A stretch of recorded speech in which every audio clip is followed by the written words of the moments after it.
9 out of 10 times, when you see a woman crying, she's lying. 9 out of 10 times, when you see a woman crying, she's lying. When she's crying, the woe is me, it's only because her scheme, her plot, her plan, her strategy to control an outcome or to control the behavior of the 2% man that she idealized in the entitlement that she feels for him or with him, it failed. And now you see tears.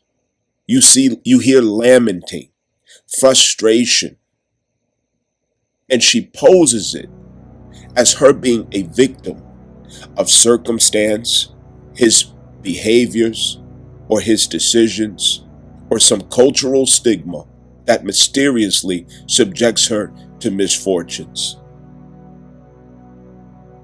The only thing missing is her resilience to examine herself, show accountability, and to accept what it means to change, to transform, to evolve, to purify, to be accountable.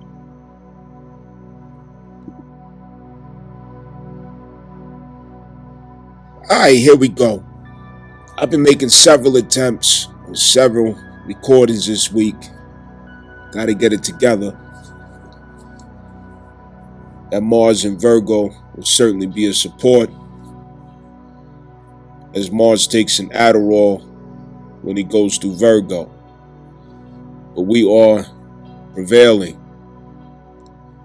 I made a correction, which is the name of this young lady is K. Michelle, which I said in my old washed up ass Keisha Cole. Understand? So I got the name right, K. Michelle. Thank you all out there for pointing it out to me. I make plenty of mistakes, and it's always helpful when you show me. So anyway, back with the program. This discourse is not necessarily about K. Michelle, but it's a means of making a point in ongoing narratives that have been going in black families for the past 40 years.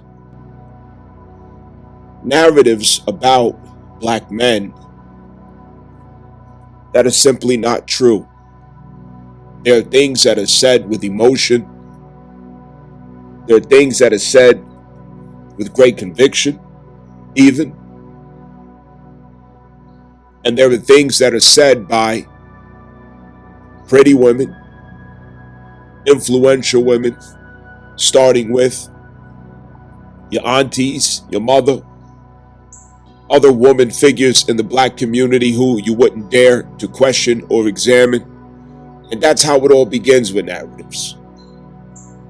Black people, African Americans that is, African Americans grow up fearing their mothers. That's the truth. Okay? At least this was the case until, I'd say, the mid or late 90s. Okay? Anybody from the 80s on back, who was born in the 80s on back, you grew up fearing your mother. She was hardcore. She was very tough, rough, masculine, disciplinary. Okay, this is not for all. However, that's a standard of black mothers. It's a standard. You don't question them. You do not question them. You do not point out any of their faults. There's nobody there to examine them. There's nobody to hold them accountable. Whatever they do, it goes. They justify whatever they do, and no one's allowed to question them. Females in black communities are not allowed to be questioned. They're not allowed to be examined. They're not allowed to be held accountable. If you do, It'll be an extreme emotional expression in return to deter the examination. They will go overboard in their emotional rejection and expression to the audacity to be questioned, held accountable, or held in contradiction. No one has ever been allowed to examine African American females until Mars went retrograde in Gemini. That's the first time African American females could not resist the examination that finally started taking place over them from a social standpoint, a collective standpoint. The first time in history, nobody has ever questioned her or examined her. You're not allowed to. So these narratives go on, and they survive very well because in African American communities, I'm not going to say most, I'm going to say it's a cultural standard that houses tend to be single parent households. As we were coming out of crack epidemic, 3 strikes, Giuliani, 800% conviction rate, Clinton, okay, on and on and on. It was common understanding that your mother is single. It was common understanding that most of us seen the mother as the nurturer and the authority figure, the mother and the father, in a sense. And we had to grow up to learn that it wasn't always because he walked away. We had to get older and have our own experiences to be able to realize that some of the stories that they told about our fathers were not true. They were simply narratives, common narratives that gets accepted as true. The sister on Cam Newton's show, named K. Michelle, right? That's her name? Mm-hmm. I didn't see the whole thing. I just saw the excerpt. I could never watch the whole thing. I just saw what she said. Which part? Which blew my mind. Which one?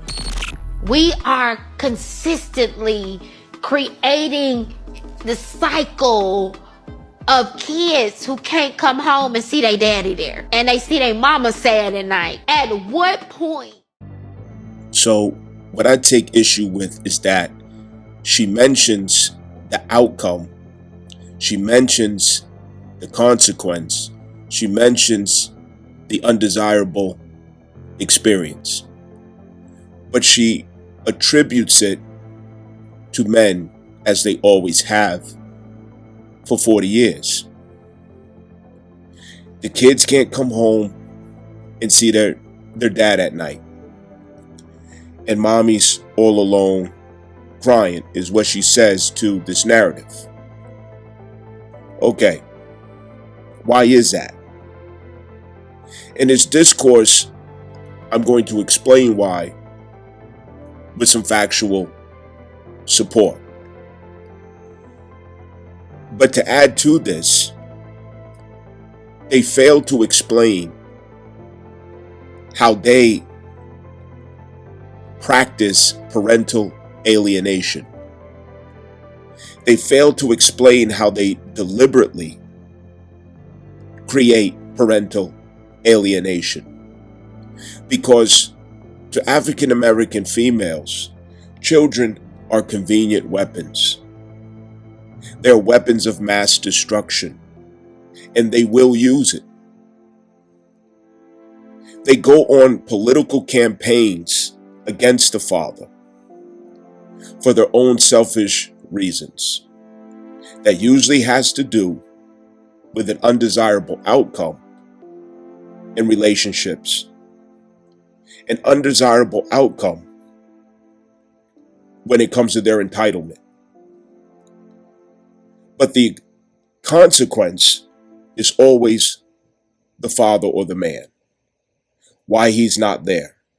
Some men are not there because being there means implications.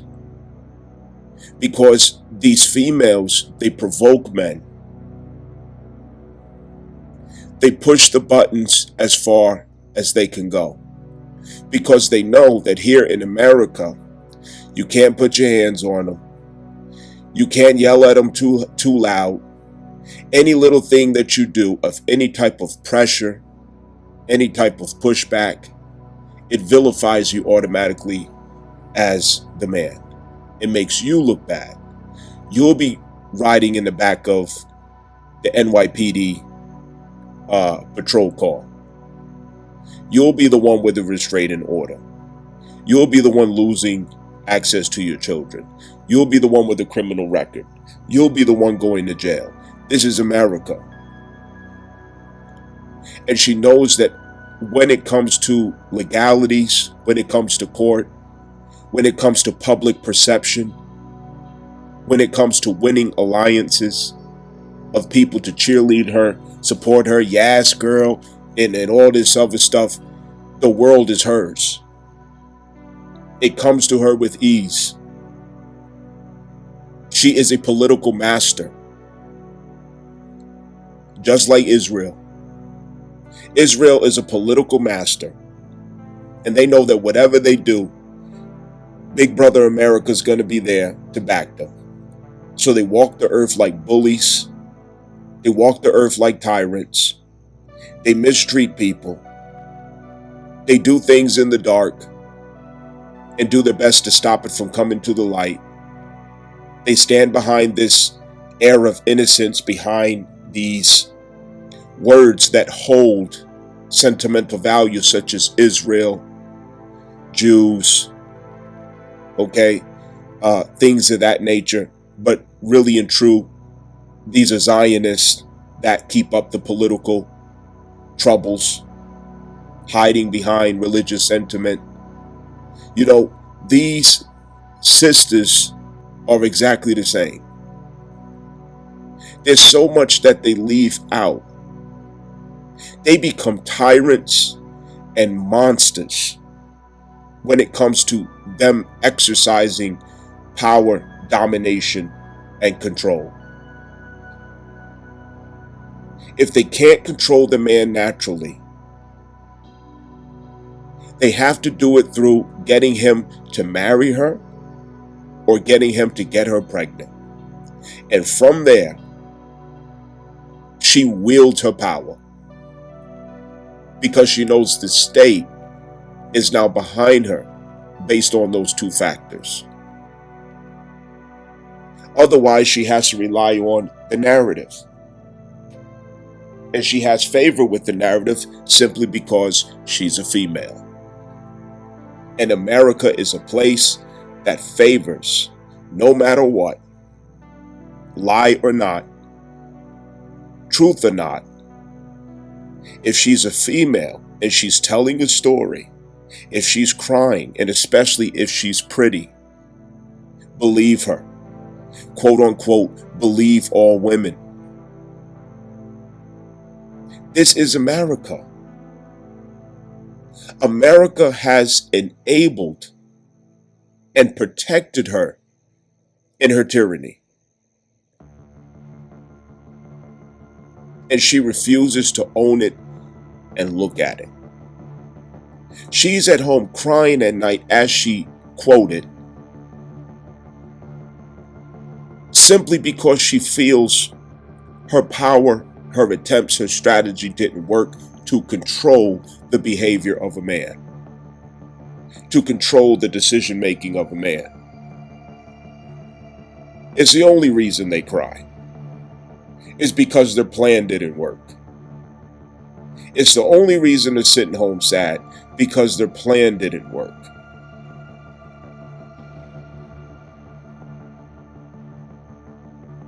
People have to learn to stop allowing a pretty face,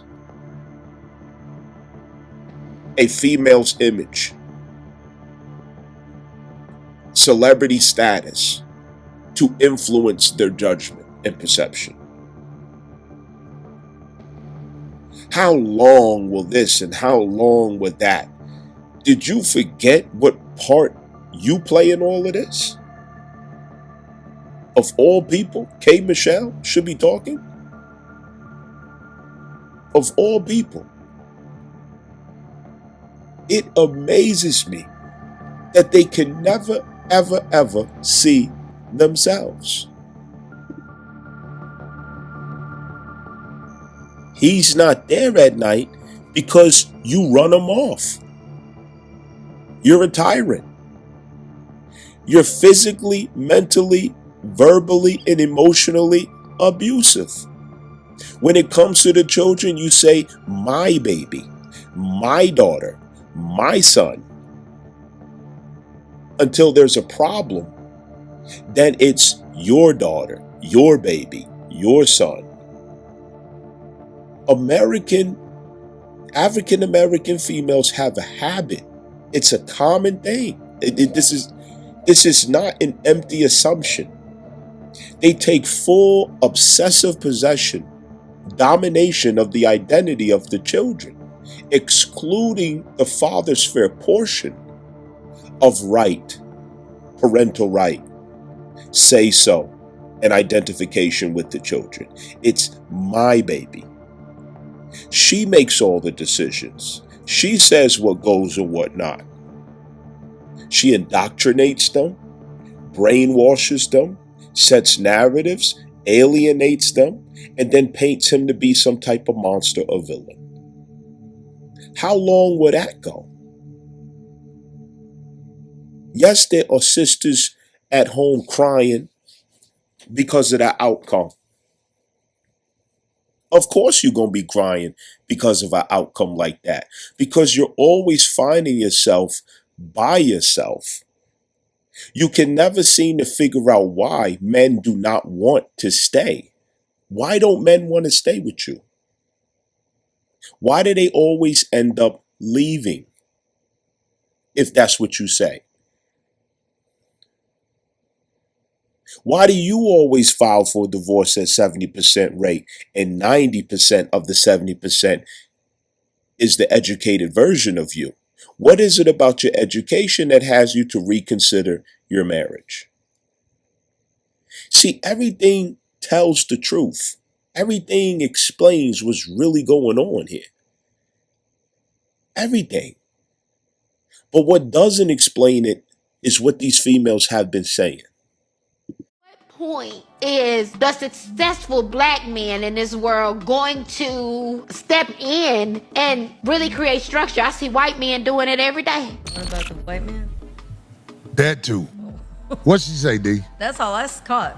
What'd she say? Was when Cam asked her, "Do you ever date outside your race?" And what'd she say? And she said, "That's all I want." Have you ever dated outside your race? Yes, that's all I would like to do. Now? Yes. I always get in trouble for this over the past 3 years. I've always told my sisters to go where they are loved. And I've always told black women to be open to dating, even outside of their race. I love black love, and I would like that. But to see my African American women sitting around waiting on a black man as he chooses whoever he wants to choose, I've always dated outside of my race. Black women have made a strong social media push to appeal to white men. TikTok, Black Wife Effect, Divest, Swirl, etc. However, white men have not responded in the form of marriage. The latest available data indicates that about 0.5% of white men in the United States are married to black women, and this is from the census in 2015.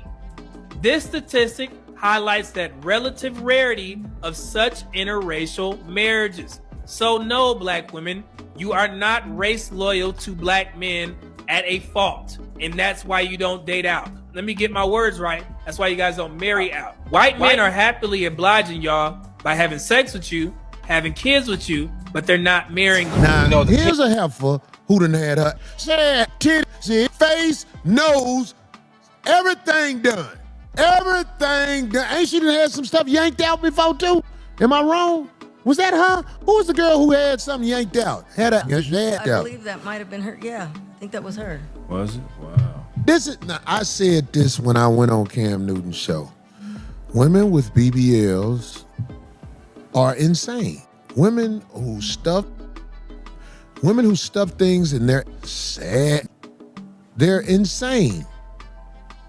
They're insane. Like, if I'm looking for somebody that is going to be the mainstay, it's probably not going to be a woman with a BBL. Because I know that's mental illness to let somebody crack your ass open, put some nigga Air Jordan shit up in there, and sew it back up. That is not a mentally stable woman. I'm not mad at them for whatever they do, but I'm here to tell you, if you walking around here with a body that's superficial, you're gonna get superficial results. I promise you, you're gonna get superficial results.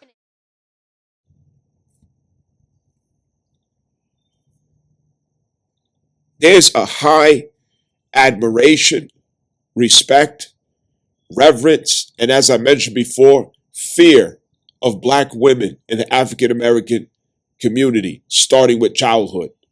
Children are conditioned to fear their mothers and their aunties.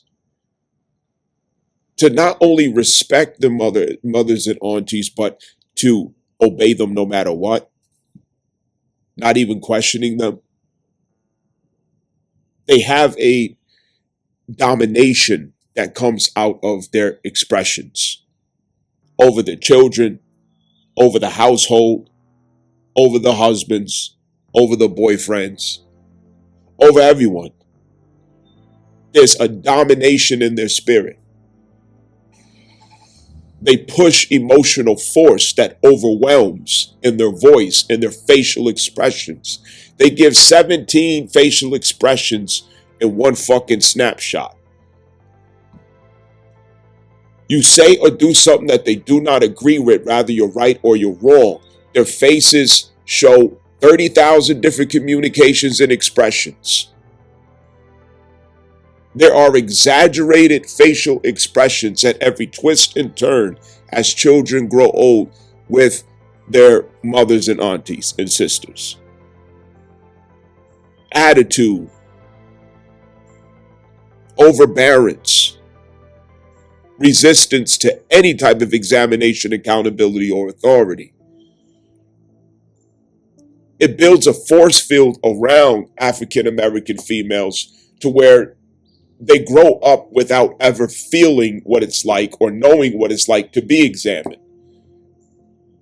Because nobody can get too far in doing that with her. Nobody can press her for too long, hold her accountable for too long, say too much. Her attitude has a force with it that repels it, that gives a pushback, that jolts a person off of her. It's like witchcraft. Only Mars could have accomplished opening it up to where she finally could be questioned without people feeling fearful, guilty, nervous, overwhelmed, as a consequence of doing what we have a responsibility to do in every community, which is hold each other accountable, examine each other. She does a lot of examining for 40 years. But when it comes time for somebody to examine her, it's all type of shame, insult, and guilt. It's hard, hella hard pushback. You grow up seeing your mother living out straight contradictions, disrespecting herself and others, oppressing herself and others, giving out advice that she do not follow, on a campaign to smear your father's name, image, and reputation. And there's never anything you can ever say about it. if she's known to be a child molester, a rapist, abusive, violent, a drug addict, alcoholic, a liar, verbally abusive, emotionally abusive, whatever the case, you're not allowed to call her out. You cannot say it. It's against the law in Black families. But when it comes to the men, yeah, it's on a loudspeaker. It's blown out of proportion. It's all over Front Street. Everybody's going to hear it. And you'll never hear the end of it. Mysteriously, nobody ever heard her being called out as a child molester, a rapist, abusive, physically abusive, emotionally abusive, controlling. She's never been guilty of any of these things, ever. She's innocent of all things. It's never her fault why the marriage didn't work. It's our fault. It was both of us.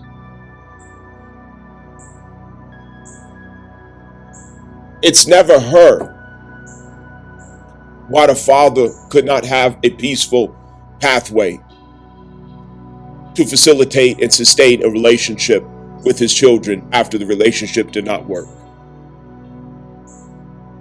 She denies playing any part in making it difficult for him to do that. She denies any part in deliberately making it stressful, painful, or awkward for him to motion in the direction of fathering his children. Every time he goes in that motion, he risks implications. He risks going to jail. He risks a restraining order. Her abuse comes out. Her assaults come out, and battery. But it never goes down in history. It never gets recorded. Nobody ever says anything. African American females have a history just like Israel. It's just like Israel. Over there, they slap people in the dark. And then when the sun come up, they say, oh, they hit me. Over there, they bother people. They abuse people. They mistreat people. They antagonize people. They wrong people. They commit genocides. But they're always playing innocent. They're always saying, no, I didn't do nothing. No, it wasn't me, it was them. I'm innocent. There's never any wrong that Israel can do. Israel is never at fault. It's always somebody else. Somebody's always bothering them. See, just like African American women, it's the first time in history that people are disillusioned about Israel. The whole world is disillusioned about Israel. Everybody sees Israel for who they are. Specifically, I'm talking about the Zionists over there. People are disillusioned. They're no longer falling for the media's portrayal of Israel. They're no longer believing, oh, these other countries are just these wicked, evil terrorists that just want to come and bother you for no reason. Because they hate Jews so bad. Because they hate Israel so bad. Yeah, okay, really? Okay. Right. So they're just big, bad, mean monsters that just have nothing else to do but bother Israel, bother Jews. They hate them so much, they got to just pick on people. Okay, right. The same way that Israel has kept up narratives of other nationalities and people, specifically Arabs. It's the same way that African American females have kept up narratives about African American men. They are the same person. They're the same energy. They're the same spirit. They got the same campaign. They got the same politics. They got the same support from America. They got the same support from the media. They're exactly the same. They hit people and hide the weapon. They pass licks in the dark and pretend to be innocent. They are masters of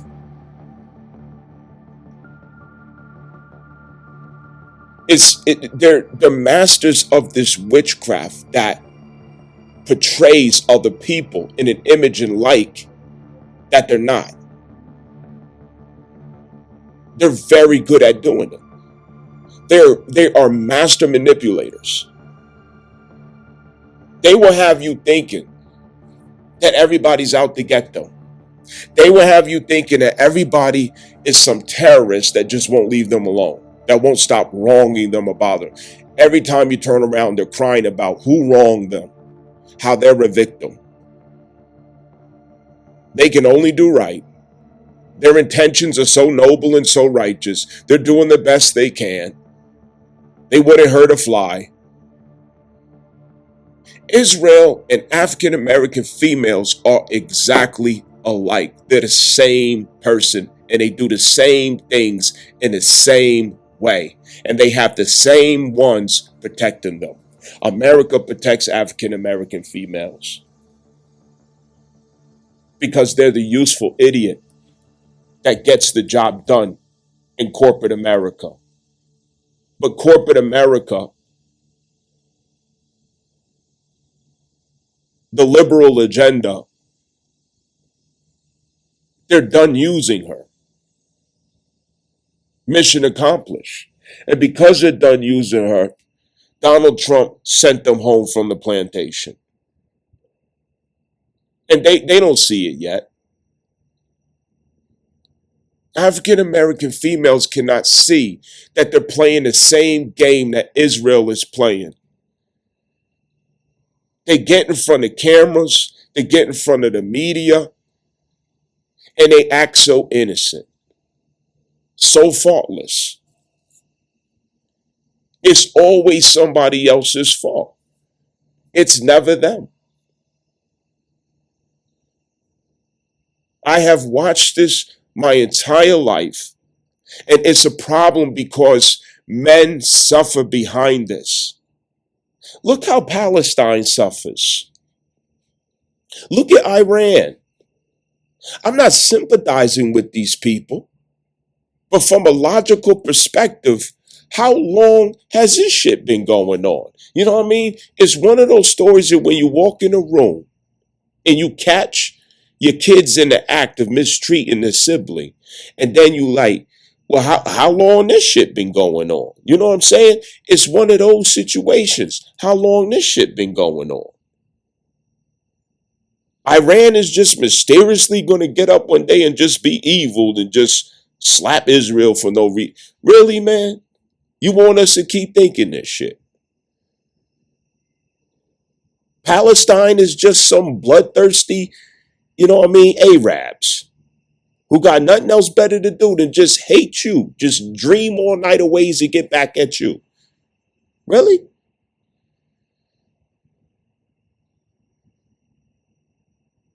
They're the same person. But America is done defending her, and America is done protecting the black woman because there's no longer anything in it for them. Lyndon B. Johnson's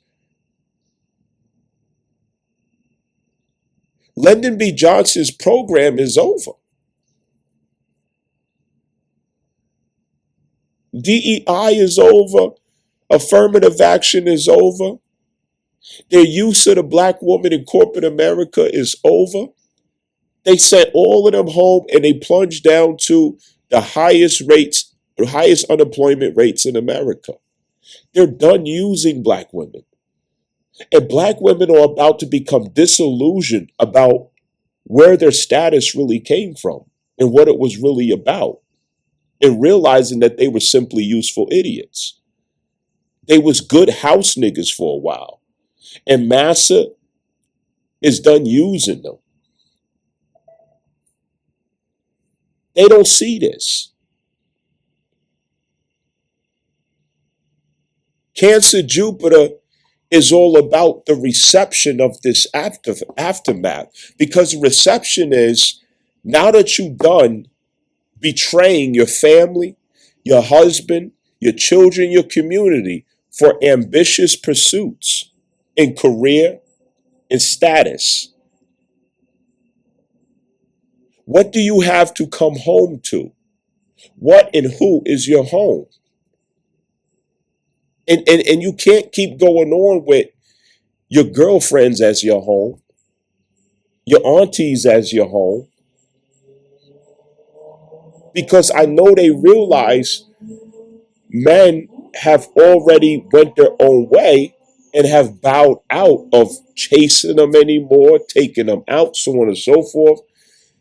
It's that one small percentage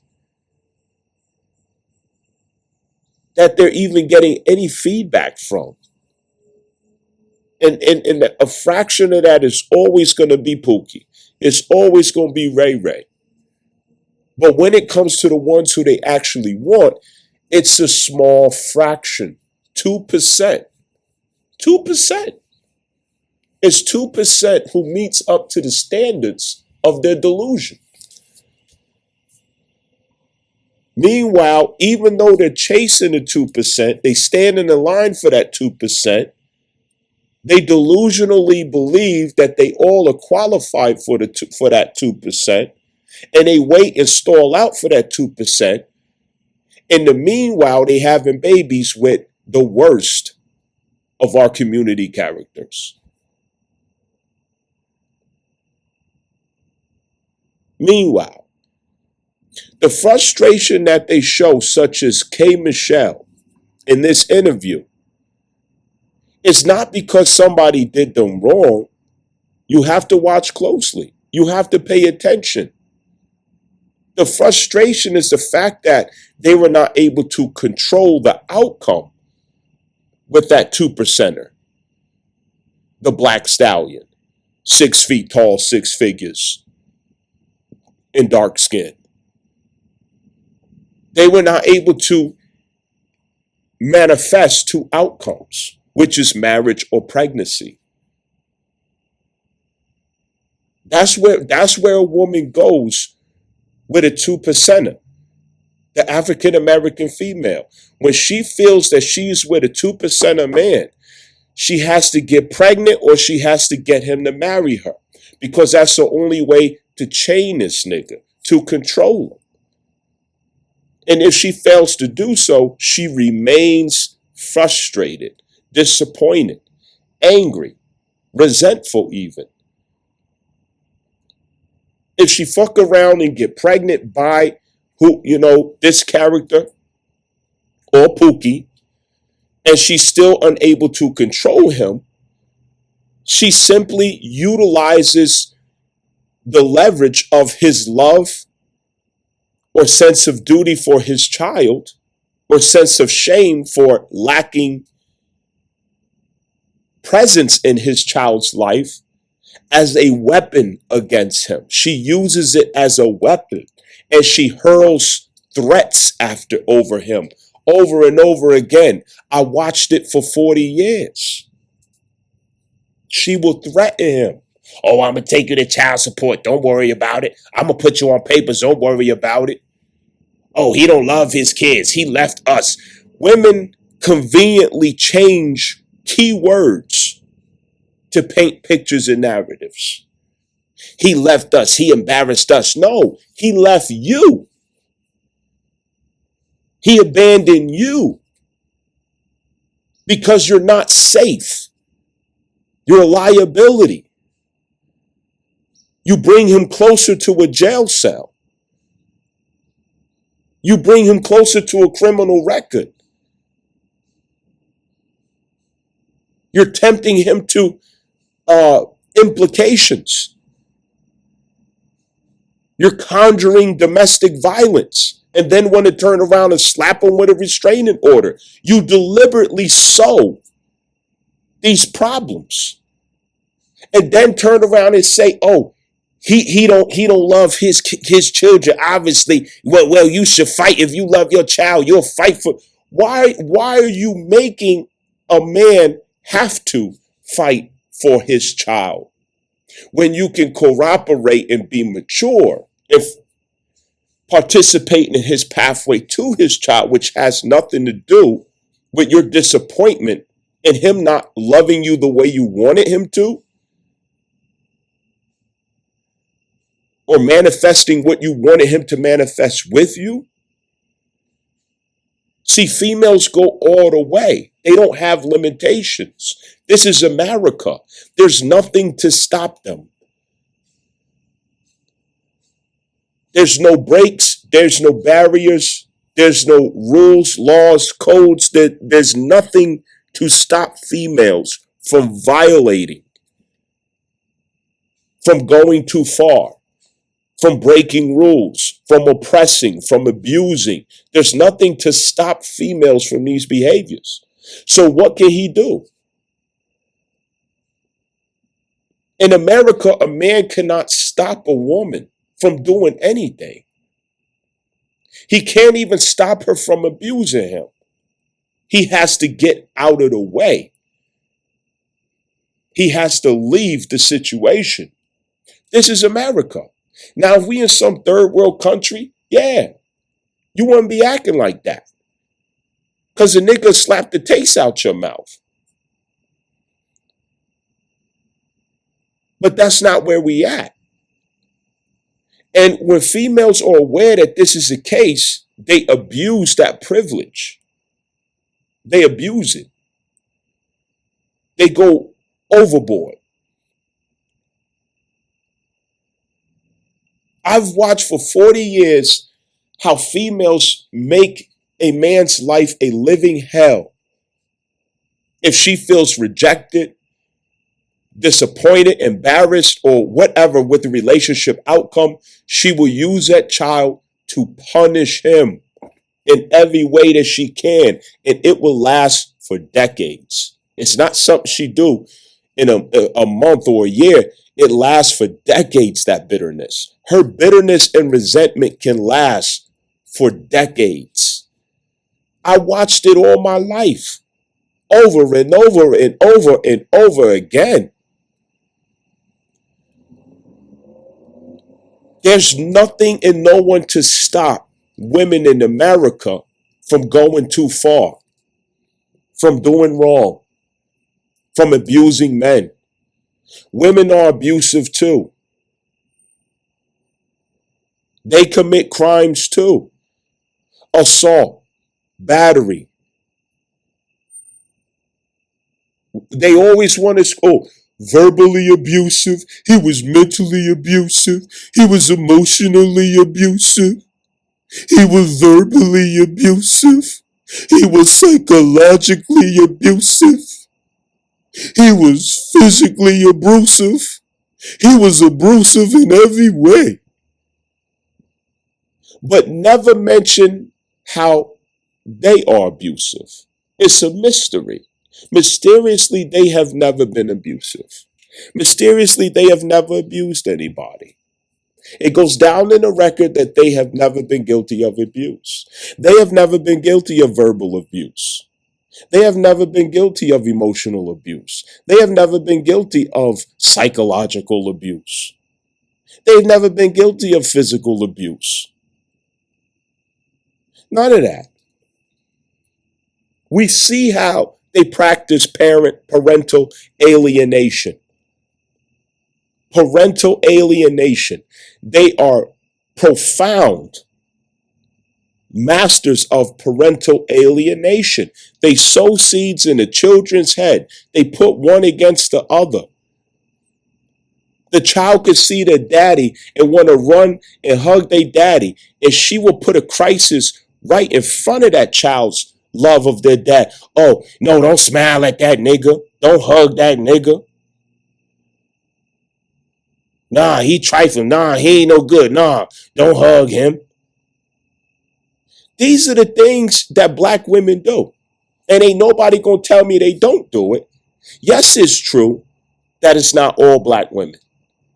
That's true. You are right. But it's a crime shame how common this behavior is with black women. And guess what? Even though people don't like hearing me say this, they can't call me a liar. They can't say I'm even exaggerating because they know it's true too.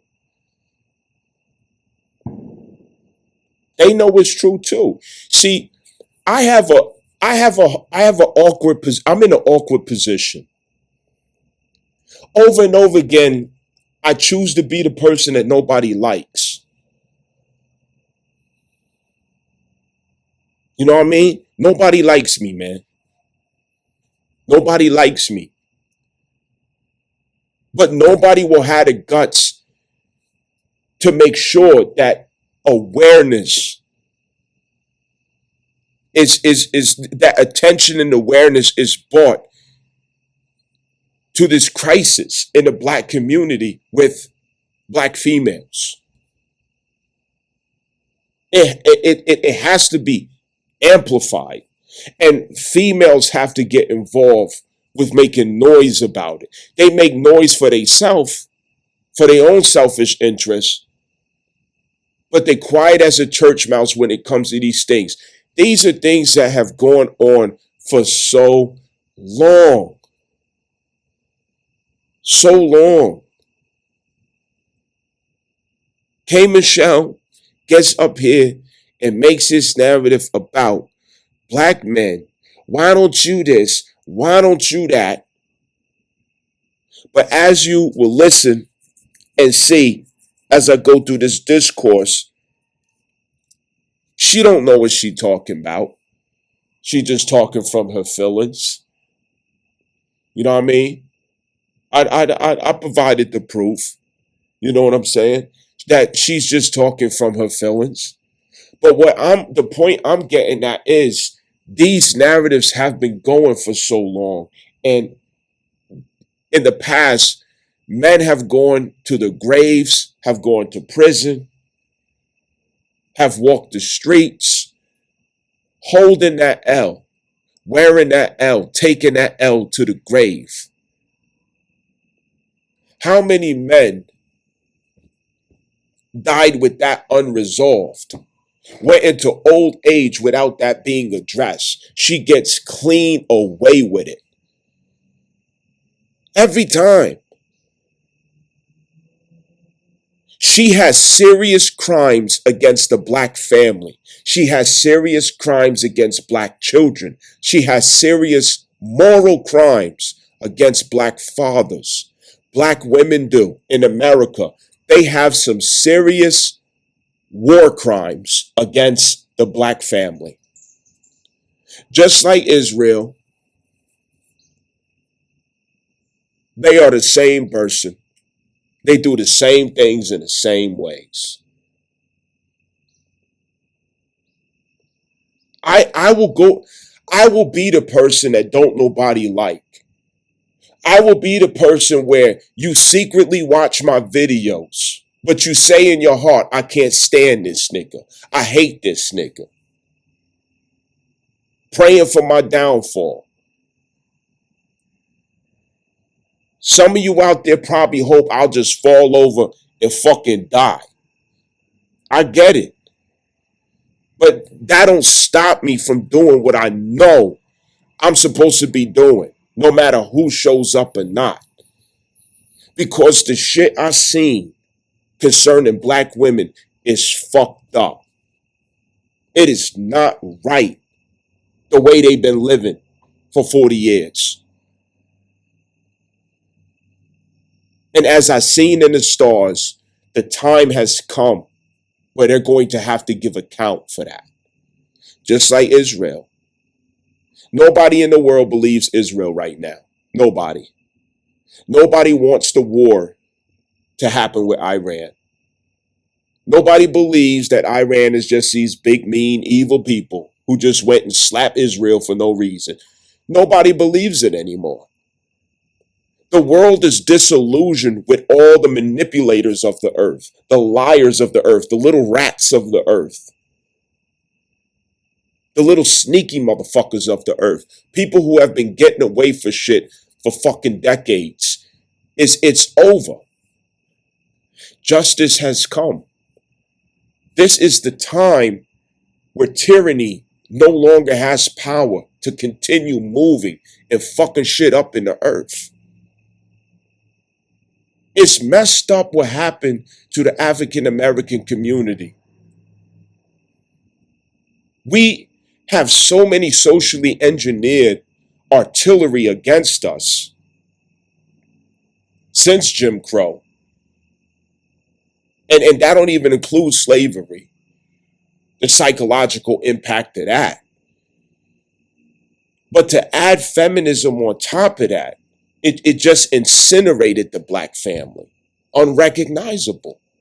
Why is an infamous astrologist warning you people out there who might not even be black? Because what I'm warning you of is, if females of your community keep flirting with feminism, thinking that it's cute, thinking that it's cool, testing it out, trying it out, pushing the limitations, how far can I get? Disrespecting your men, abusing your men, lacking honor and appreciation in your men, guess where you're going to end up? You're going to end up in the same outcome, the same fate as an African American woman. You're going to become just like her one day if that's what you keep doing. And it might not be you, but guess what? We in the black community know that curses fall down to the children. It does. Because shit is so fucked up in our community enough for where we get to see it up close that that's the case. So you might feel like you getting away with something, but guess what? Your daughter got to pay for that shit.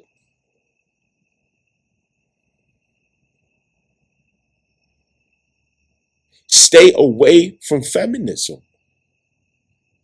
Turn around. Get the hatred of men out of your blood.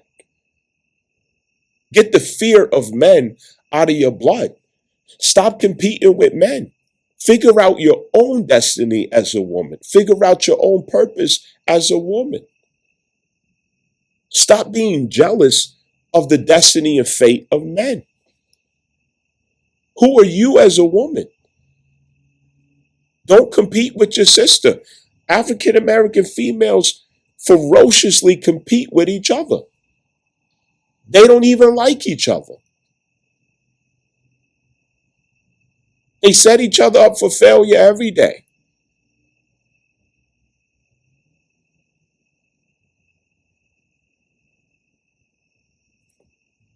Don't go the way that they went. Turn around. Feminism is not good. Because look what it did to the black community. Were it not for feminism, we would have bounced back from everything they ever threw at us. Everything. They were just throwing one thing after the other to the black family once we reached the zenith of our communities in the 60s. We were most married, businesses, unified through the church, politically unfuckwittable. You couldn't fuck with us politically. But they knew what to infiltrate into our families and community through the woman. And then later on, crack cocaine and guns. And the crack cocaine and guns, the money from that they had blacks and Hispanics selling, they was using that to fund secret wars. Some fucked up shit was done to us. I grew up during the crack epidemic. It caught my mother for a couple of years. I seen it. You know what I mean? I never tell y'all nothing that I didn't live. I seen it up close. My mother got addicted to crack cocaine. One day she fell out, almost died, and she never looked back. My mother's a real warrior. She ain't nothing to fuck with. She taught me how to see spiritually. And she's been through it, which makes her wisdom so authentic. But what I'm saying is, I seen what crack does. I got family members that did bids and still doing bids because of crack. I lived through the violence in the neighborhood over crack. Shootouts, dead bodies, police cars, a common thing. Crack files looking like candies thrown all over the sidewalks. Yeah. They deliberately did this to black people. That wasn't no fucking accident. Our sisters don't mind selling the family, the legacy, their men and their children for ambitious career outcomes, for competitive status, superficiality. They can't trust themselves. They're addicted to validation and attention. And that's just a symptom of low self-esteem, which is why, as you look at K. Michelle, she's an archetype. She's a symbol of where our sisters is at. Look at her talking about what she's talking about, but her titties is all out. Then the titties is, you know what I mean, is surgery. It's surgery. She was on stage the other day with her butt pads falling out. She ain't got no shame. She done chopped up her fucking nose.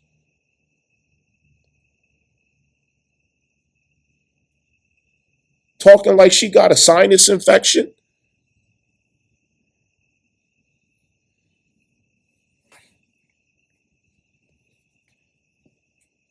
Our sisters don't love themselves.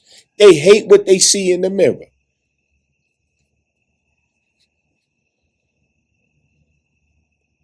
See, I'm saying the things I'm saying, knowing it's controversial, knowing it's, you know what I mean, it's probably very disturbing, but it's something I understand about truth.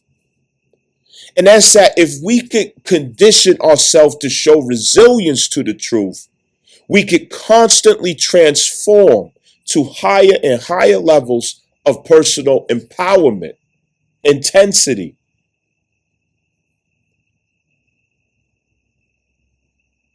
and regeneration.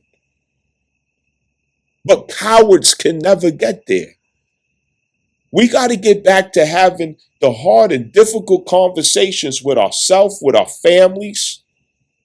That's why I'm saying this stuff, bringing it up. Because really, every video that I make, it should be a family discussion. Every video that I make, you should sit down with whoever you love and bring the topic or subject up and build on it. Because it's productive to do so. It's constructive. This is where change begins. It begins with somebody sparking a thought, entertaining a thought. Somebody has to do it. So anyway, I guess I'm done ranting as an intro. Okay, thank you for your patience.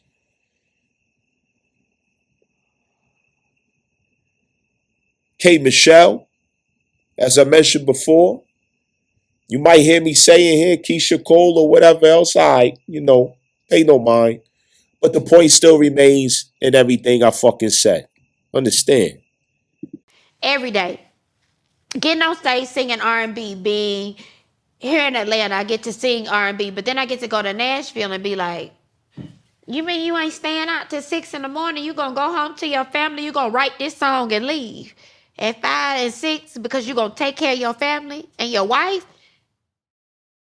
The first thing is this interesting comparison. A comparison is made in her head where she's questioning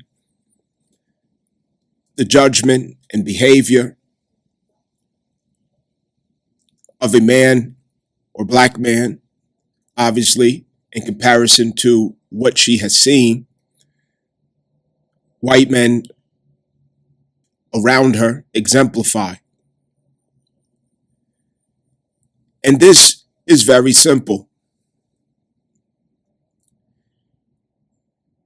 The type of men who African American females prefer, choose, lust after, pursue, chase after, suffer for, sacrifice for, is the street nigga, the drug dealer, the popular guy, the one who gets attention, clout, and is popping. There's nothing stationary, sedentary, stable, grounded, mature, frugal, family-oriented, domestic about the type of men who they have proven for the past 40 years that they are attracted to. So already she starts out telling on herself. She's questioning the behavioral patterns of who she is used to being around, who she prefers to be around, and the idea that their behavior should change in ways that suits her ideals or needs, rather than choosing a man whose character is already vested in the domestic outlook, the family commitment. That is who they call boring, square, and lame. It is very simple. At what point do the successful black men build black families? We ain't gonna ever have a black family if y'all don't do it. We're never gonna have it. It's just not gonna happen. So if your mentality is, yes, things happen, and I'm not knocking you for that. I didn't come here for that. But at what point they have an idea of success, and they are very vocal about their idea or ideal. They are very loud about their ideal. They proclaim it with all intensity of their soul. He must be 6 feet tall. He must make over 100,000 a year. That is the base and foundational prerequisite. On top of that, they prefer the dark skin, not the light skin. On top of that, he has to have a street edge about himself. So there's a lot that they leave out when they're given the narrative. When they're complaining with the tissue in their hand and the pretty face and the nice body is moving witchcraft in the perceiver and the listener, to where instead of really understanding what they're saying, looking into what they're saying, they're spellbound by Venus as they speak. And there's no wisdom. There's no critical thought that weighs into what these females have been saying for 40 years. The same narrative. What is successful black man according to them? According to them, he has to be college educated. And with him being college educated, that automatically makes him liberal mindset, not conservative mindset, not Republican mindset. And when they become college educated and liberal, here comes the rainbow flag. The tighter their clothes get, the cleaner their nails, and they got to have pedicures and manicures, the least likely they are to be able to change a tire, fix a light switch, or whoop a nigga's ass if they got to. They want men to have these effeminate traits and attributes with the outer expression of a thug or drug dealer. They're completely delusional in what they think they want. 14.5% of American men are 6 feet tall or taller. But all of them think that they're qualified, that they're entitled to a 6-foot man. Of black men, it's only 2% of black men who make over $100,000 annually. 2%. But all of them feel qualified for that little 2%. They will share that 2%. They will have babies in exchange for that 2% and pretend like they didn't know. They will take every lie, every bit of abuse, every bit of mistreatment to be called by that 2%'s name. And when it's their turn to tell the story, oh, he gaslighted me. He tricked me. He lied to me. He made me think. He made me believe. It was his fault. Oh, he made me feel this or he made me feel that. They are not going to take accountability. They're not going to take responsibility for anything. Nothing. The buck is going to be passed. These females are delusional. They are far checked out of reality. Long gone.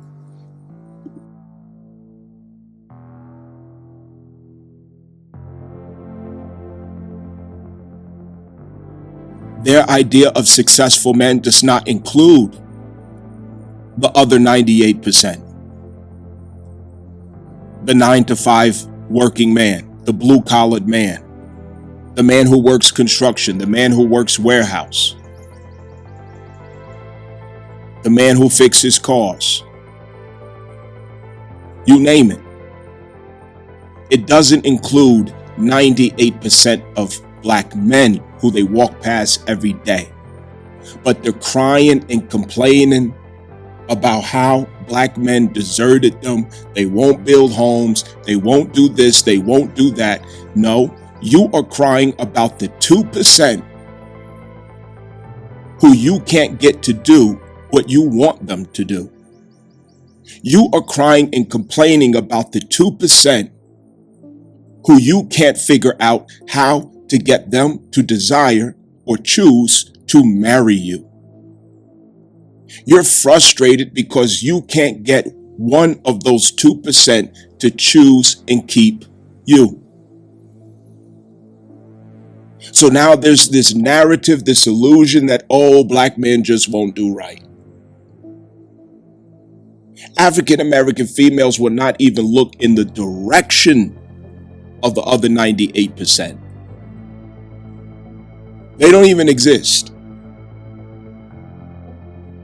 Fat, obese, ugly, short, tall, it don't matter.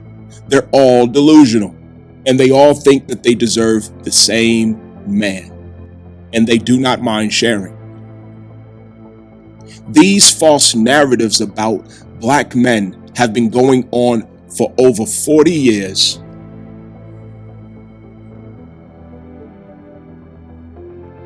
And it survives because a pretty person is telling the lie. A female is telling the lie. A celebrity is telling the lie. The girl who you want to fuck so bad is telling a lie. Your auntie's telling a lie. Your sister, your mother is telling a lie. That's how the lies keep going, because we care too much about who's telling it. We don't call it out. And who should really be calling it out is other women. This is why Black women who are not guilty of this, the blood is on their hands too, for not speaking up, for not correcting these things, for not pushing back, for not holding accountable when it comes to these things. You sit back quiet and silent, and you feel like you don't owe responsibility to the community and sisterhood's output. Yes, you do. You have to correct your sister. Staying silent is just as wrong as participating in the false narratives that have been ongoing for so long. It is just as wrong, and you are just as guilty for that reason. And you deserve all the karma that these offenders get. You take that Black woman. Do you be at a home and show your kids what it's like, you know? At what point do you take a grip to it, not make excuses for it or mantras and things like that? It is so unfair to Black women who have been the strength and builders of so many things. See, once again, this is simple fatigue. It's emotional fatigue.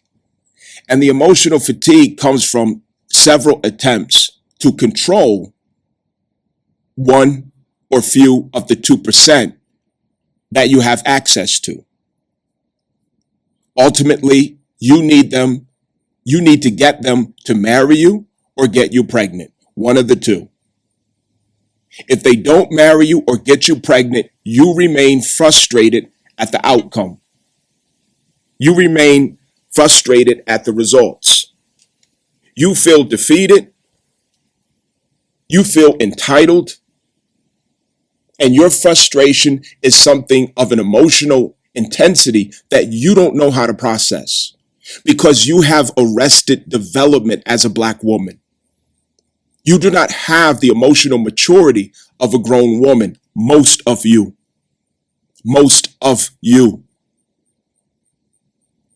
You have arrested emotional development, 14 years old range. You do not know how to process rejection. You do not know how to process defeat of trying to subdue and control a particular man to submit to your will. Your will that he should rescue you from your responsibilities, accountability, and obligations in life. That he should cover you and rescue you from a reputation that you built for yourself. That he should be the saving grace for the chaos and confusion that you surround yourself with throughout your life. There has to be somebody strong enough for you to blame. There has to be somebody strong enough for you to put it off on. There has to be somebody who has enough wealth to enable your ferocious appetite for consumption, lifestyle in comparison to your sisters, competition with your sisters, your longing for status through outer appearance. Picture after picture of wine cups and vacations, Chanel bags and European fashion, and I'm going here and I'm going there. They have yet to turn inward to cultivate value. They have yet to turn inward to refine the image of the woman. They have yet to do it. And this is where it ends them up, because they're not given a report or narrative about Black men or the Black community. They're given a narrative about the 2% who they failed to subdue into their control and entitlement. Their wish was not fulfilled with that 6 foot tall, 6-figure man, because he didn't choose to marry her and he didn't choose to get her pregnant. So now she's frustrated. Now she's angry. Somebody has to be blamed. And this nonsense has been spewed all over the Black community for decades. And it's time that Black women be the ones who speak up and out about it. They have that responsibility. But these lies, see, feminism is fallen. South Node Libra has dismantled liberalism. And along with that, all of these things, these narratives that Black women have been keeping up for 40 years, it's over. It is now over. You will not be able to oppress Black men anymore. Not through the power of feminism or liberalism or the illusions, magic, and witchcraft of Venus, such as your looks that pushes influence, your sexual energy that puts in trances so that you could sow your confusion and your tricks and your lies and your campaigns. You will show accountability because that South Node Virgo is going to make sure that Venus is accountable for every penny and every thread. You see, these Keishas have to stop lying. When Black men do build homes, it's 70% of the divorces that crush the homes, they're filed by women. And 90% of the 70% are college educated women.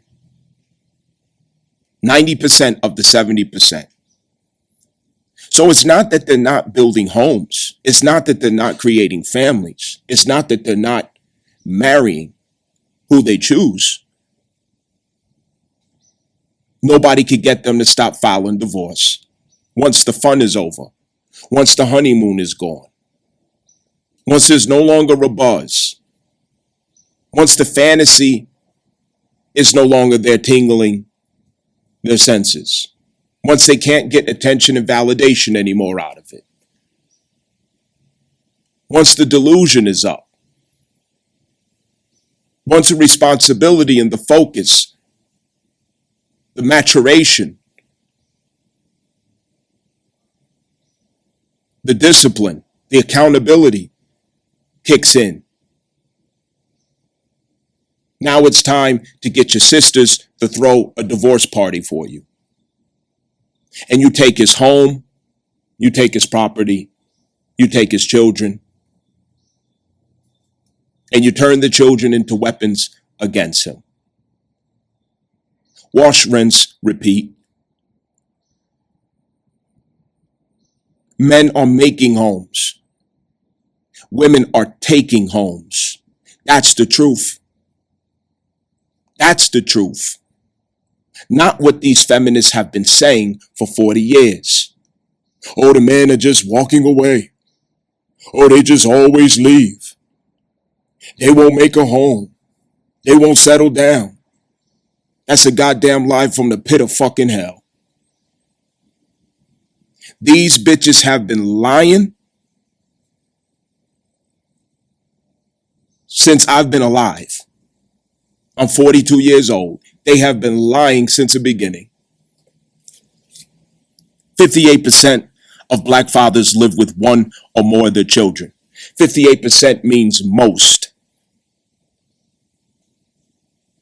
Least is less than 50%.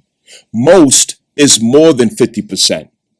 58% of Black fathers live with one or more of their children. These narratives are lies. Some statistics show that 44% of Black fathers live apart from at least one of their children, at least one that is. These narratives are lies. Stop lying on a black man. Stop lying on a black man. Keisha, stop lying on a black man. You heard? And I know life happens. You can't be with somebody you don't want to be with or whatever. But my grandparents did it. My grandfather, 92, died when he was 92, my best friend. I never seen another type of man. That's why I've turned down 3 rings. Because they wasn't like my grandpa. My grandfather raised 9 kids on his own because my grandmama died before I could even meet her. What point are our black men going to stop the bullshit, the social media shit and all of that, and build black homes? If we don't build black homes, we can't depend on white folk to build black homes. So when you see somebody like your significant other who clearly loves you, and it's all these black women rooting for her, rooting for you, they want you to build a black home. That's their anger. They don't know you. They can't judge you for anything else. They want you being who you are, being attractive, being successful. They want you to take hold and solidify and build a black home. That's not saying you're not taking care of the kids you have, because clearly you are, and you love your kids. Taking care of your kids and building a home is 2 different things. At what point are we going to stop these back and forths? Oh, this type of woman don't say nothing to me about that. Well, guess what? You're just weak. Just look at the way this woman is dressed, first of all. Look at the way she dressed. And then always on the headlines for the most ratchet, ghetto, embarrassing shit, but has no embarrassment about it. Females like this, they aren't capable of co-creating homes. They will dwell in the house, but they will have no contribution to the experience of a home. A home is created only by the spiritual force of a woman. A man cannot create a home. A woman has to do that. He could buy a house, he could build a house. It's a woman's femininity, her priesthood, her oracle, her intuition, her compassion, her love, the laws of Ma'at that radiates from her and insist on kindness, obedience to the moral law,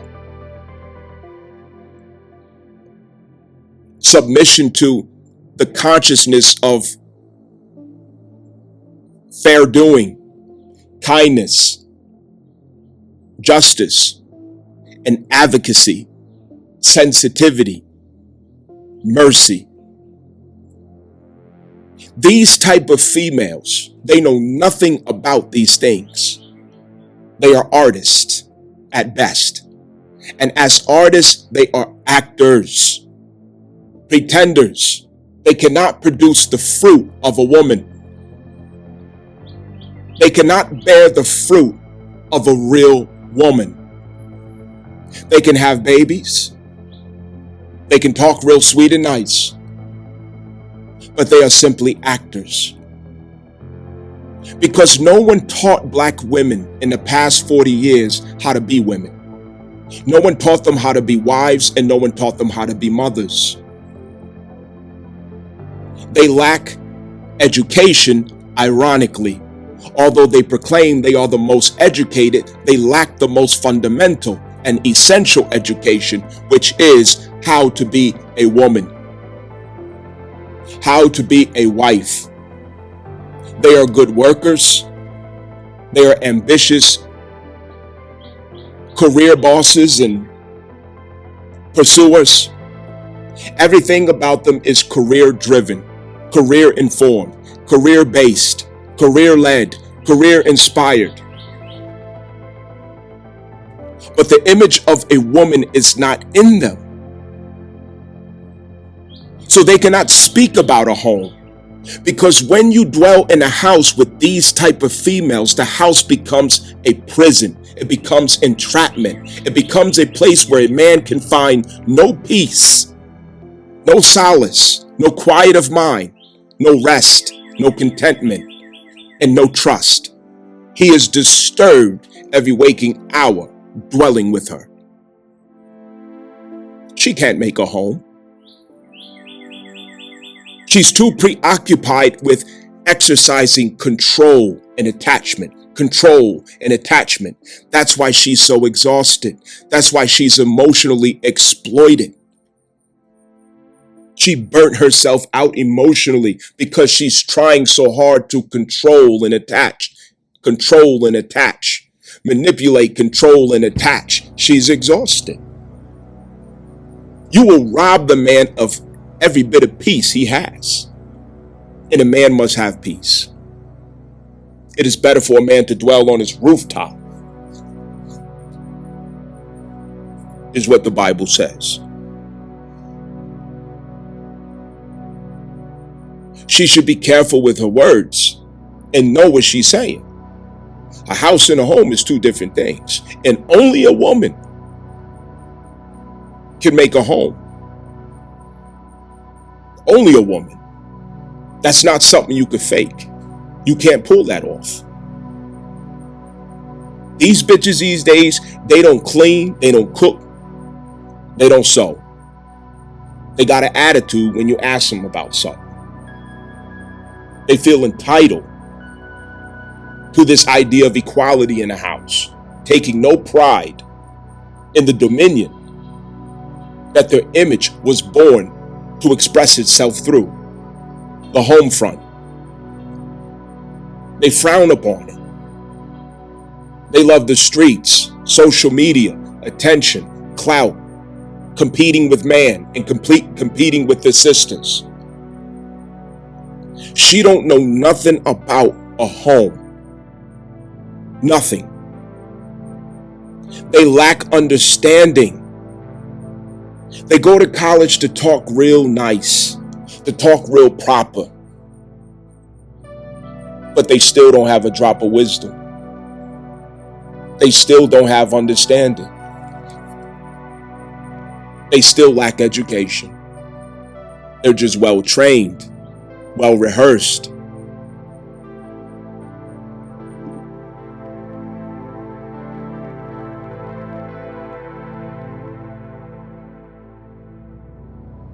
She's talking about her grandparents. The farther you go back, the less feminism had possession over women. The less liberalism had possession over the society and the children. So the idea of the roles that we play in society, the family unit, how to make a family, how to manage a family, a marriage, how to approach a marriage, how to keep a marriage. It was part of the character that the community took pride in, that made it possible.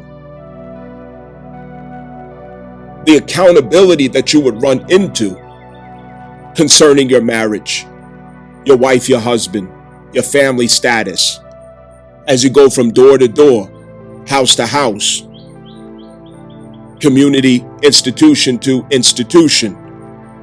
People would question your consistency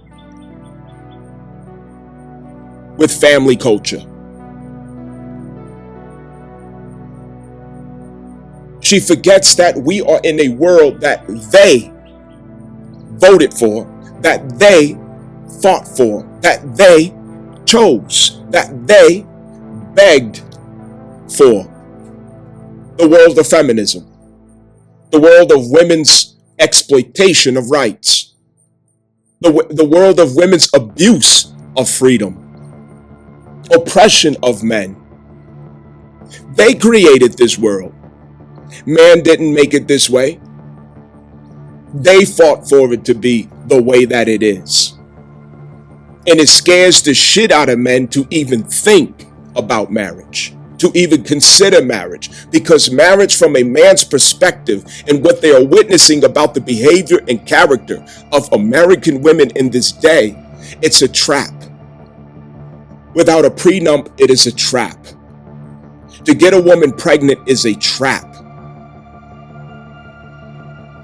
To go to the state and get married is a trap, because women are incentivized to divorce, because there's reward in it, there's gain in it, there's benefit in it, there's come up in it, there's money in it, there's property in it, houses, cars, annuities.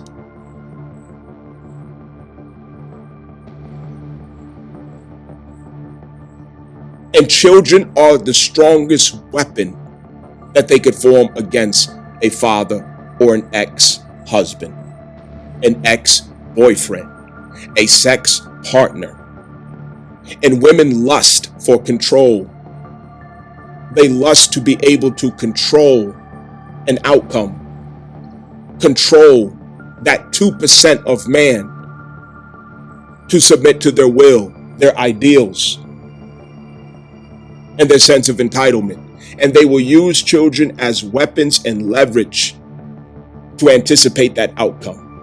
They will use marriage and all of the threats that they inherit through marriage to make sure that they have it. Women created it and made it this way.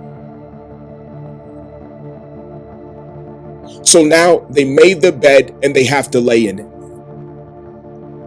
Grandma's world wasn't like this. She might have lusted for it secretly, but her world wasn't like this. Women back then knew how to be wives. They knew how to be women. They knew how to be mothers. They had the character, the wisdom, and the skill to show fruit of womanhood. And it has a direct benefit to the husbands, fathers, and sons. It empowers men. It cures men. It guides men through the fog of emotional turbulence. It grounds men in moral fortitude. It convicts men in the spirit from love and not from violence. American women know nothing about womanhood today, and they don't want to know. They despise the idea of womanhood, trading it for an artful expression of delusional feminism, sex, lust for power and control. It's an obvious insecurity. She's talking about her grandmother, but she would never step into the image and character of her grandmother. Not a chance. Look at the way she's dressed. You want the results of your grandmother, but you don't want the wisdom and character of your grandmother. You don't want that. And this is the thing about modern females. They want results and outcomes without sacrifice, accountability, work, due process. They just want the outcome. They want the marriage ceremony without the marriage reality. The pictures, the video footage, the gatherings, the games, the ring, the validation, the status. But the inner workings of what makes it a marriage. Oh, American woman, You have fallen from grace. Like, you want a strong woman around you. And I'm sorry, like, black women have just, that we get copied from hair to body to everything. Black women are the most unloved individuals in America, but the ones who have built. The most mimicked. Most mimicked. Now, I'm glad that she did mention that black women are the most mimicked. That could be argued. Okay? Because their wigs, the surgeries, among many other things, says different. They're mimicking white women. They consistently mimic white women. They hate their nose, so they go get a surgery to straighten it out. They hate their lips, so they get surgeries to thin it out. They hate their hair, so they hide it. Every single calendar year under a fucking wig. Black women hate themselves. They hate their own image. They don't like how they look. They do not like their natural features. They don't like the way that God designed them. They are mimicking white women.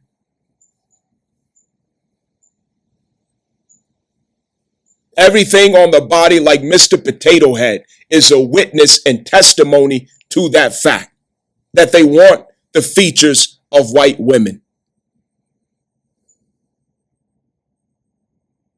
Now, the other way around,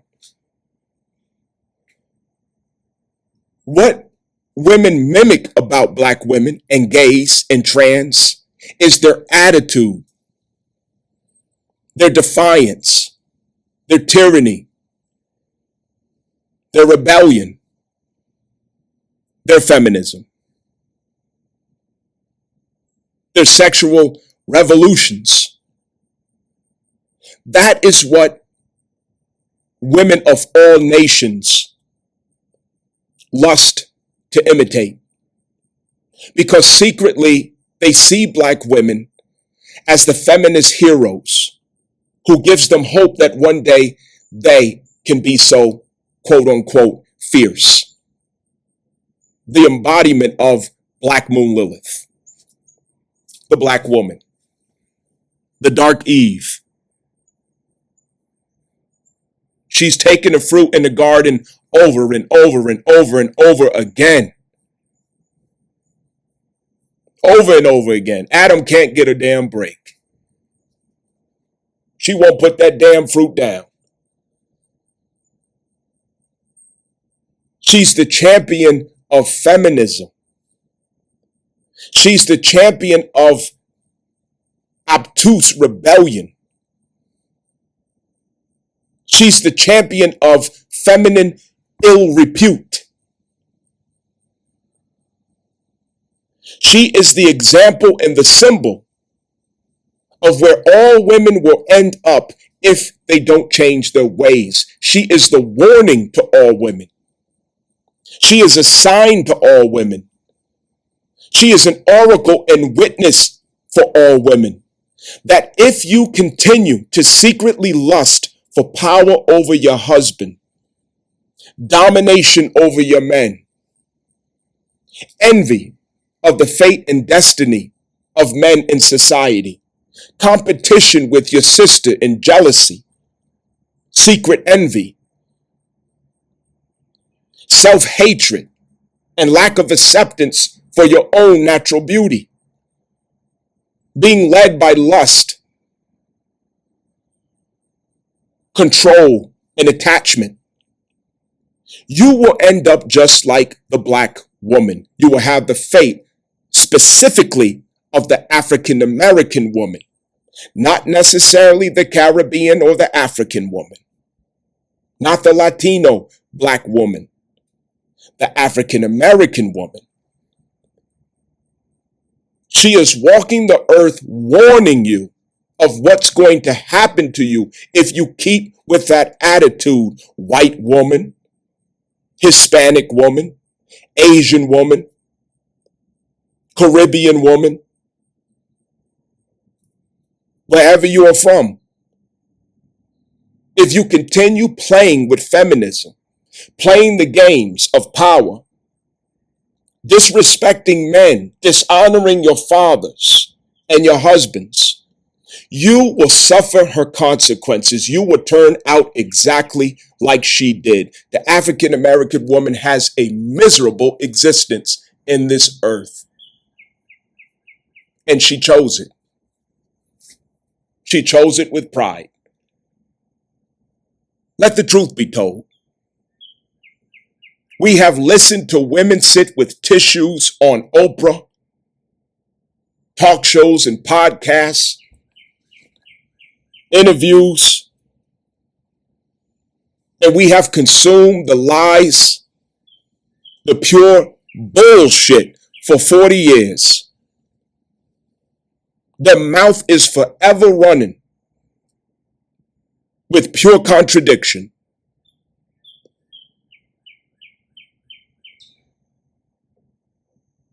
And now it comes to an end. They will not be able to continue in this anymore. So all of you women out there, from white, Chinese, to Australia, I don't give a damn what you are. You will suffer her consequences if you keep that shit up. Your community will look like ours. There will come a time where you turn out just like the African American woman does. If you keep playing with feminism and liberalism, if you keep flirting with that reality, if you keep fucking around, you gonna find out just like she did. And it's going to last for decades. And your children will suffer, because children suffer when women get lost in feminism. Generations suffer. You can't recover from it in one lifetime. It takes many lifetimes to recover from what results from rebellious women in a society. It takes many lifetimes to recover from that. But they will never take accountability. They will never own it. They will never admit it. Ever. They will go to the grave with it. They will never admit to anything.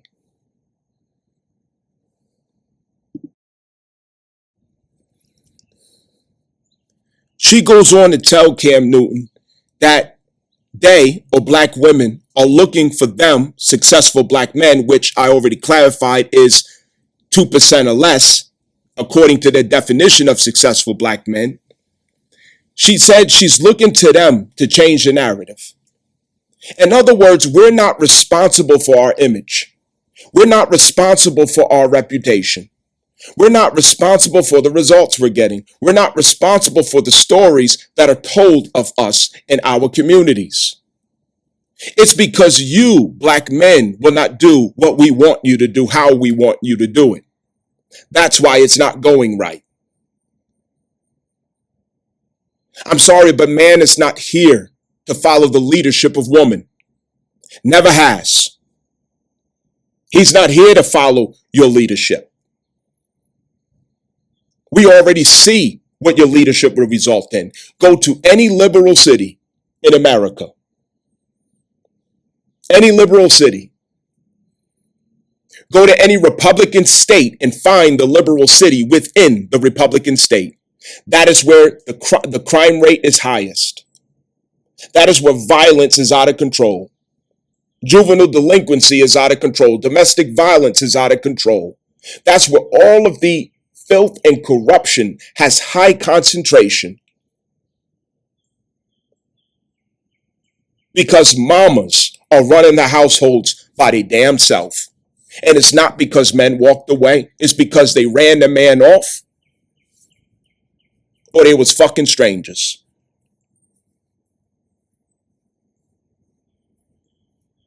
And if that's not the case, 70% of divorces are filed by women. It's wish fulfilled. They no longer can blame their creation on others. They have to show accountability for what they themselves are creating. When they mention black men, 98% of black men are not even on their radar. It's 2%. 6 feet tall, over $100,000 a year. That's where it starts with black women. That's the only one who she's talking to. And she's saying they're responsible for changing the narrative. Change the narrative how? How the fuck are successful black men, so-called, going to trust African-American females in the state and condition that they choose to be in? Defiantly, proudly, shamelessly. How? You tell me. Who can tell black women what to do? Who can manage black women? Who can teach them? Who can instruct them? Who can guide them? A man cannot protect what he cannot control. He cannot secure who he cannot lead and direct and instruct. That already cancels out majority of black women, because black women are not getting ready to take instructions from anyone. They're not getting ready to listen. There is a concentration of hatred for men in the African American community, a disdain for men, a jealousy and envy of men. I called to witness the smoke detector chirping in every single black woman's house. The batteries ain't been changed in 40 years. But she's the leader. She don't need no man. She know what she doing. She got this. Good or bad, mimic, you know? But we looking to you. We looking to you. A successful black man, we are looking to you to change the narrative. And when you don't, it becomes, go on that show and tear his ass up. Mm-hmm. I received that. And now, what was not visible in this recording is that part of this interview, Keisha Cole also mentioned that black men are going all over the place, leaving babies, okay? This is the narrative. However, truth be told,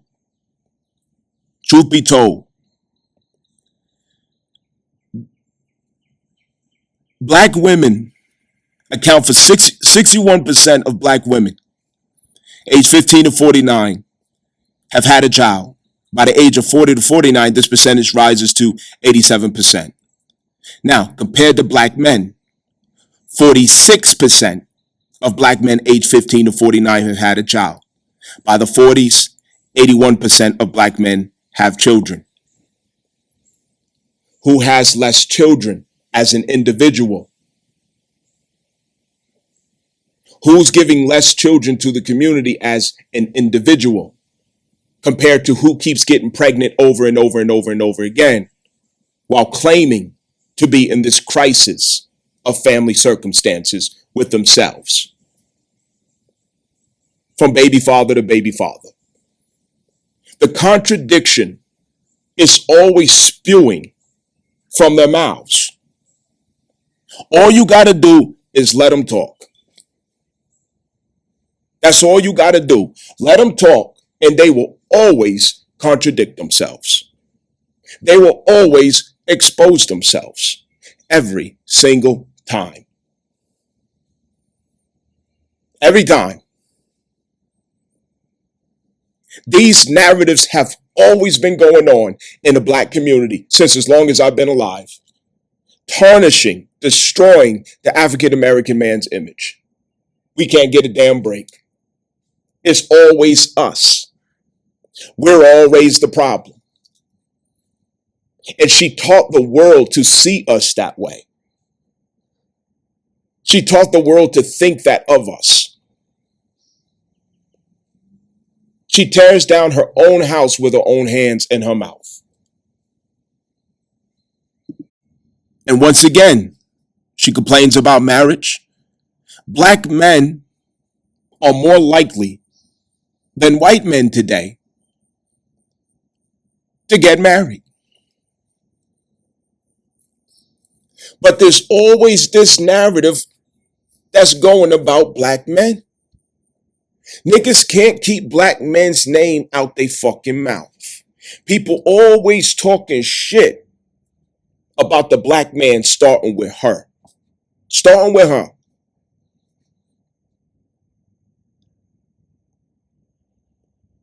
She has a legacy of lies,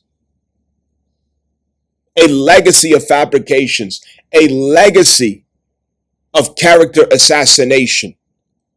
She has mastered character assassination. She does it masterfully with her aunties surrounding her, taking all of their terrible advice. I put this recording up because I know that not only is feminism fallen, and liberalism is fallen, but accountability is here for women who still uphold and entertain, subscribe to, and attempt to empower themselves through feminism, an oppressive regime that's destroying the fabric of our country. Everything that I mentioned is not specific to black men necessarily. But what it is that whatever demographic that you are as a man and as a woman, you can look to our community to know what will happen if you let it get out of hand concerning women. What will happen if you let feminism get out of hand in your community and household? What will happen to you men and what will happen to you women? Look at us and you see what will happen. And it is no easy task to survive it. As men, you will have to survive the character assassinations. You will have to survive the destruction of your image and reputation. You will have to survive your own children becoming weapons formed against you. The court systems. Already this is affecting many men of different demographics. But the best teacher of this art of feminism is the black woman. So take heed, be wise, and be grateful for your blessings if you have them. Don't be deceived by a pretty face, crying on a camera phone, crying on a podcast. Don't be deceived by a celebrity, a woman with sex appeal. She makes everything fair seeming, believable. But full of shit. Full of shit. And this is not new.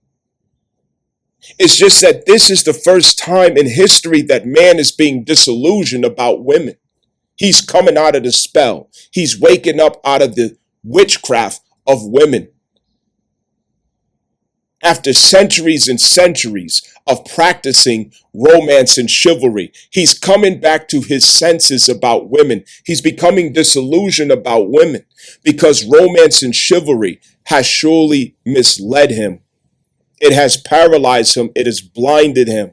It has made him very dumb when it comes to women. And God is blessing him to wake up and see the truth about her so she can no longer oppress him. And this is opportunity for women to turn around and do right. And do your part. Speak up and speak out when you see these things going on. Don't be silent, because when you're silent, you are just as wrong as the one doing it.